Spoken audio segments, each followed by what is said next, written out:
Mao kini ang libro nga Patriarka ug sa mga manalagna, nga sinulat ni Ellen G. White, niadtong tuig 1890. Pasiuna.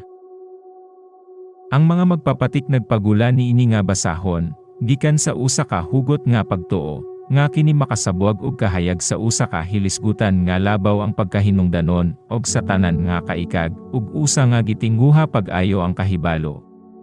Nga kini nagapresentar og mga kamatuoran nga gamay ra kaayo ang nakahibalo, o wala kaayo matagad. Ang dakong away tali sa kamatuoran ug sa sayop, tali sa kahayag ug sa kangitngit, tali sa gahom sa Dios og sa mga gipanlimbasugan nga pagpangilog sa kaaway sa tanang pagkamatarong, mao ang usa ka dakong talan-awon, nga maoy mahimong katarungan sa paghunahuna nga magkuha sa pagtagad sa tanang mga kalibutan. Nga ang maong away mao ang sangputanan sa sala, nga kini magaagi sa nagkalain-lain nga mga kauswagan. Ug sa katapusan matapos diha sa usa ka paagi, nga mosangput ngadto sa paghimaya sa Dios.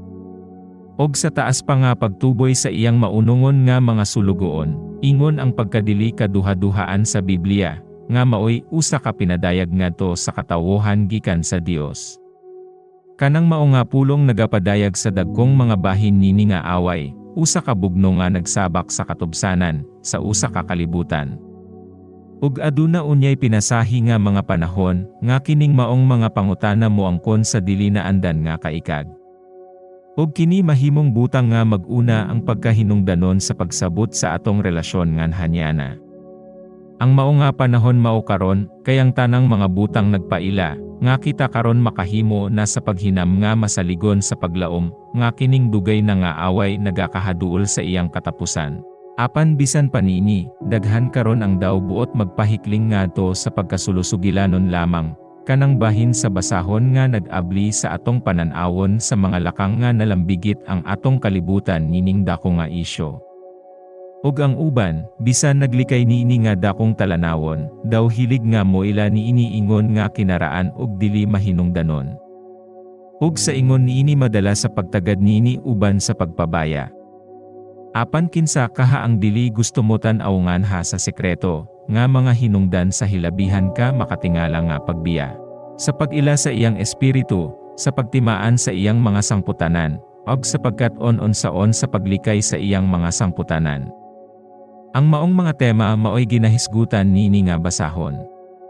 Gitumong niini ang pagpalambo sa usa ka buhi nga kaikag sa maong mga bahin sa pulong sa Dios, nga sagad wala matagad.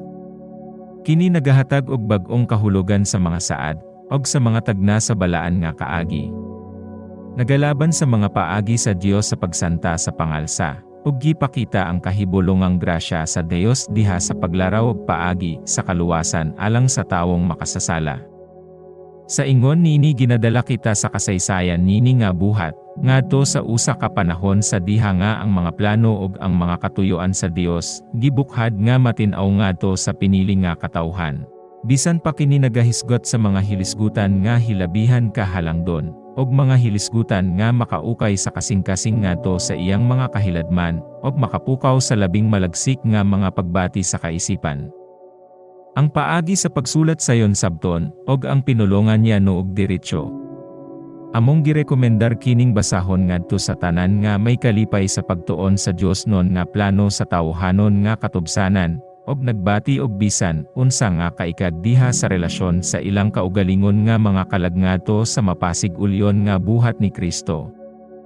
Og ngadto sa uban pa, among girekomendar kini, aron kini mapukaw diha kanila ang usa ka kaikag nining mga butanga. Nga ang pagtuon niini, mapanalanginan alang sa ikaayo nila nga nagabasa, og mosangput diha sa pagliso sa mga tiil sa kadaghanan ngadto sa dalan sa kinabuhi. Mawang mainiton nga pagampo sa mga magpapatik.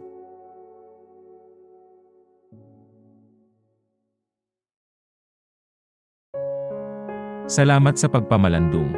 Ayaw kalimti og like, share, og subscribe alang sa dugang nga mga espiritu sa tagna, nga mga audiobook.